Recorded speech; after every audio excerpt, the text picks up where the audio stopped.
I was born on the Dublin street where the Lyle drums the beat, and the loving English feet that walked all over us.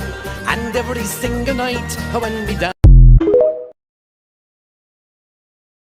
We have international obligations under international law. So there's a legal obligation on us. We are legally obliged under international law. The state has a moral and legal obligation in line with our international obligations, And we have international obligations. Our international obligations. People are eligible to seek international protection. That is our legal obligation. Responding to our legal obligations. We have a moral and legal obligation, and rightly so. We have an international, a legal and a moral obligation, not just because it is our international obligation to do so. The legal obligations that we have as a state, and we have a moral and legal obligation. We have a legal and moral obligation. We have international obligations. And we've heard our international obligations and we've signed up to those, and nobody disputes that. And there are international treaties under which we apply rules. To its international protection obligations. Ireland has international legal and moral obligations.